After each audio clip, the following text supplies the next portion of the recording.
Et avant de laisser le dernier mot au président, je voudrais vous dire que moi, je vais repartir avec 3 questions, en fait. D'abord, le constat, c'est pas une question ça, mais que le modèle médiateur de santé pair est, on va dire, très abouti, très construit, précieux, et certainement, il nous fixe une sorte d'horizon qui va être très intéressant, mais comme une sorte de locomotive. Mais en même temps, répond-il à tous les besoins d'intervention de pair? Euh, on a, et c'est ma deuxième question, euh, on a eu l'exemple cet après-midi de deux collectifs, au fond, qui se sont euh, auto-formés sans qu'il y ait eu de sollicitation, mais qui ont montré vraiment l'envie des personnes de prendre en main à la fois leur trajectoire personnelle, mais pas seulement en réalité. Il y a quelque chose de l'ordre, effectivement. C'est pas pour rien que Angelina, tout à l'heure, vous avez insisté sur le terme de collectif. Je crois que c'est très important. En effet, il y a quelque chose qui dépasse en quelque sorte le, le parcours singulier. Mais en même temps, il y a derrière quelque chose qui indique que la formule du j'aime, elle est pas tout à fait, elle répond pas tout à fait à ce besoin ou à cette ambition ou à cette envie, tout simplement. Voilà, ce n'est pas la même chose et c'est quelque chose de plus construit que le simple j'aime. Et ça, donc, et c'est quoi? C'est un petit peu ça, cette deuxième question. Quel est le besoin là exactement? Il y a un besoin de représentation, il y a un besoin de parler collectivement, il y a un besoin d'être entendu, d'être. Alors, quand on veut être entendu, c'est qu'on a quelque chose à dire. Voilà, Qu'est-ce mais qu'on a à dire? on a beaucoup de choses à dire. Oui, oui, tout à fait. Il y a des choses qui se passent bien, tant mieux. Il y a des choses qui se passent moins bien et sur lesquelles il faut On l'a mettre vu. Hmm. voilà, Hmm. sur lesquelles il faut mettre les points et c'est ce qu'on souhaite faire en fait au fur et à mesure du temps. Voilà, donc Se faire entendre enfin. il y a un besoin, alors, dans le GEM, il y a la notion d'être aidé, mais dans ce C'est que une vous entraide proposez, il y a mutuelle. aussi C'est la une notion entraide d'aider, voilà. et pas simplement d'être aidé, mais d'être effectivement dans une réciprocité. euh, et moi, mon interrogation, c'est qu'est-ce qu'il y a derrière tout ça? C'est quoi le besoin exactement? Et puis, et c'est la troisième et dernière, c'est on sent que justement pour que ces collectifs aboutissent aux vœux, au fond, qui semblent les porter, il y a, Il y a a une, été, il y a une demande. a été formulée à plusieurs reprises l'idée de formation, Oui. et de formation à quoi, et de formation sur quoi, et de formation pourquoi. Et pour... Pour renseigner au mieux l'usager en fait qui est en voilà qui Merci de m'avoir aidé dans ma conclusion. Et je passe la parole au président du CREPSI. Ben, je vais essayer d'amener des réponses à vos questions, Denis. Bon, c'est jamais très facile de conclure une journée comme celle-là. J'avais écrit des choses, j'ai tout rayé, j'ai pris des notes, et donc ça va plutôt être des éclairages. Alors, je vais essayer d'obéir à la charte, d'abord. Le sujet que l'on aborde, ou qu'on va aborder, est un sujet complexe pour deux raisons.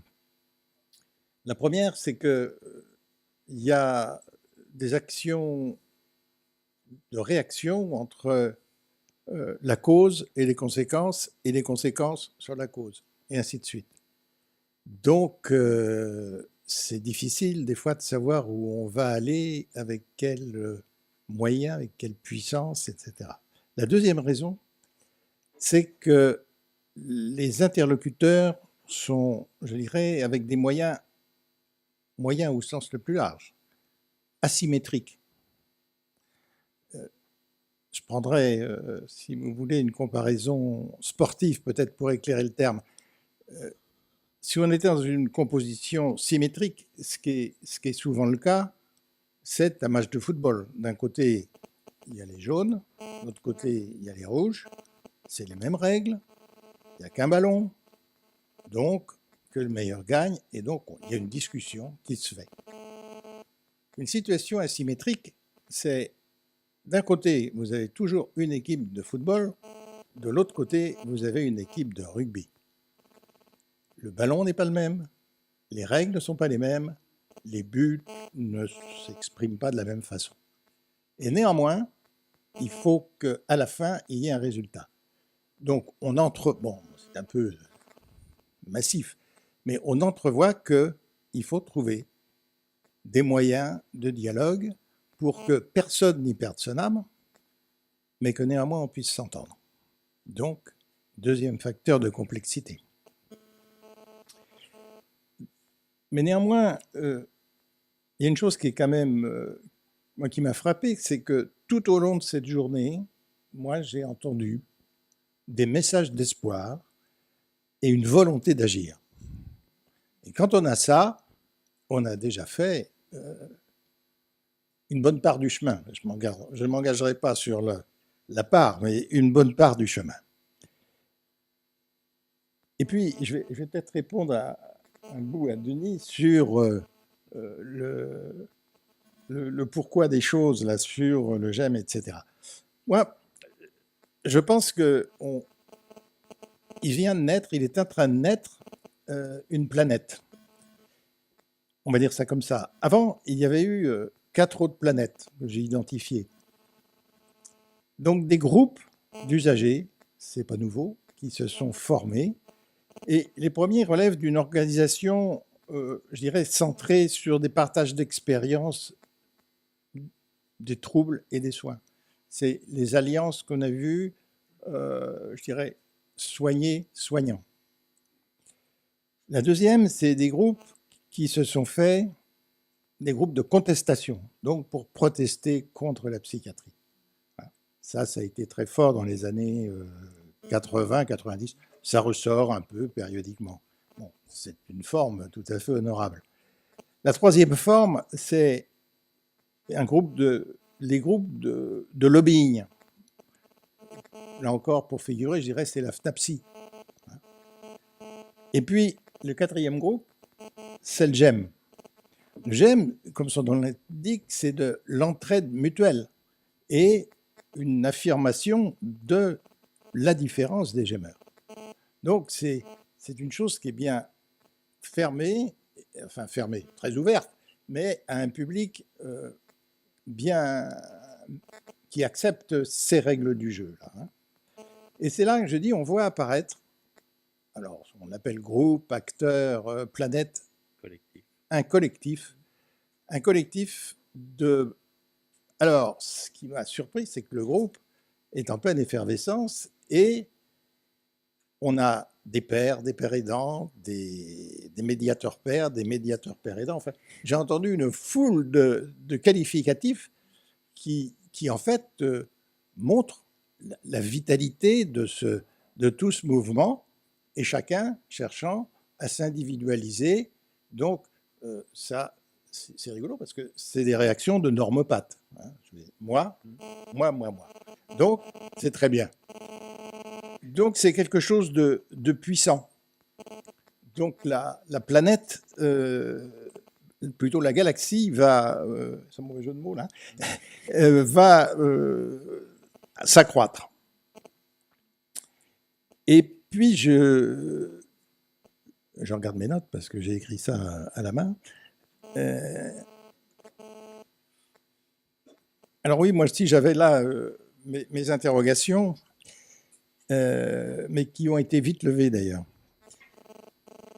Moi, j'ai une chose qui m'a frappé, enfin pas frappé, mais on a beaucoup parlé, je dirais, du binôme père aidant et hôpital. Ça se comprend, mais ça a été s'attaquer tout de suite à une chose très hiérarchisé, très difficile, je dirais très rigide hein, dans son comportement. Mais ça se comprend. Alors, il y a un deuxième secteur qui m'apparaît encore plus grand et plus riche. Il a été évoqué par Madame Bakour et avec je dirais, le produit de plénitude qui en est né, c'est tout ce qui appartient au monde de la démocratie sanitaire. Monde nouveau, puisque la démocratie sanitaire est apparue il y a 8 ans. Hein, mais qui s'est longtemps cherché et qui maintenant trouve son chemin et devient quelque chose d'important. Et dans cette démocratie sanitaire, comme ça a été très bien dit par Madame Bakour, l'usager est très sollicité. Vous relisez, quand vous n'avez pas autre chose à faire, la loi de janvier, hein, la loi de modification du système de santé. L'usager revient avec force dans nombre de lignes. Donc, il est sollicité. Alors, ce qui est un peu drôle, c'est qu'il est sollicité, c'est carrément une injonction, par quelque chose qui est très hiérarchisé. Mais peu importe, il est sollicité. Donc, je dirais, le père quelque chose est à créer pour répondre à ces sollicitations. Alors, ce ne sera pas la même chose que certainement le médiateur père. C'est autre chose. Donc, on reparle d'autres formations éventuellement, enfin voilà. Mais là, il y a un besoin énorme qui s'ouvre.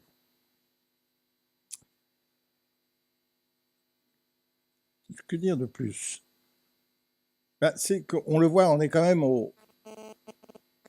dans une très longue marche. Nous sommes dans une très longue marche, tous ensemble. Mais nous avons un avantage, c'est que nous savons quand nous aurons atteint notre but. C'est très simple, c'est le jour où des personnes peu habituées à parler seront entendues par des personnes peu habituées à écouter. Alors, on aura notre but.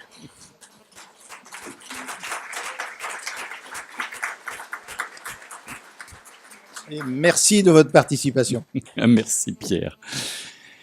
Voilà, merci à tous. C'est la fin donc de cette 9e journée thématique du CREPSI. Je vous annonce tout de suite que la 10e journée thématique aura lieu sans doute fin octobre, enfin autour de la fin octobre, sur le thème du dépistage et diagnostic et prise en charge précoce.